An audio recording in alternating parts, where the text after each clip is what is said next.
Depuis le début des manifestations, je vois des gens tweeter ça, ou pire, je vois des gens dire ça. Alors les gars, sauf votre respect, soit vous ne connaissez rien à l'économie d'un pays, soit vous ne connaissez rien au Maroc. Dans les deux cas, c'est grave, mais je vais y remédier. Alors d'abord, ceux qui disent l'État construit des stades, des TGV au lieu de construire des hôpitaux, c'est très grave. On va recommencer par les bases.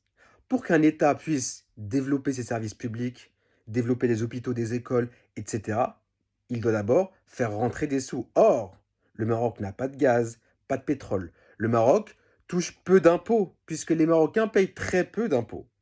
Si vous ne connaissez pas la situation du Maroc, le Maroc, c'est beaucoup d'espèces.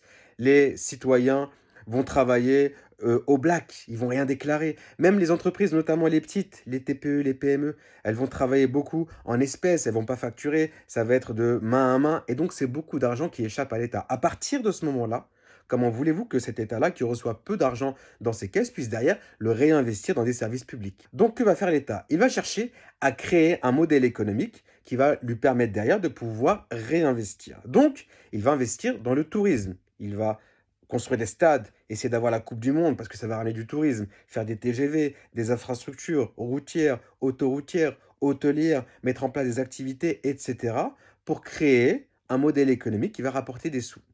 Il va investir dans l'agriculture, il va investir dans les usines de dessalement d'eau, etc., pour faire face à la sécheresse et pour faire en sorte que le Maroc puisse continuer à être parmi les pays importants dans l'agriculture, notamment en Afrique du Nord.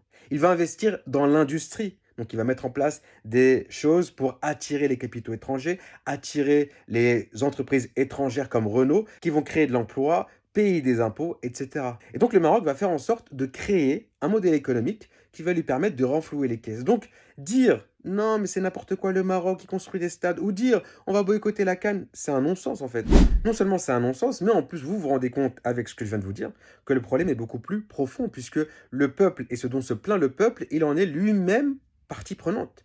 Elle est là la difficulté. Et donc, c'est toute la responsabilité des politiques de pouvoir trouver des solutions pour sortir de ce casse-tête et pouvoir mettre en place, construire effectivement des hôpitaux, des écoles, des services publics dignes de ce nom et en même temps, eh bien, continuer à développer le pays, continuer à faire du Maroc une marque à l'international.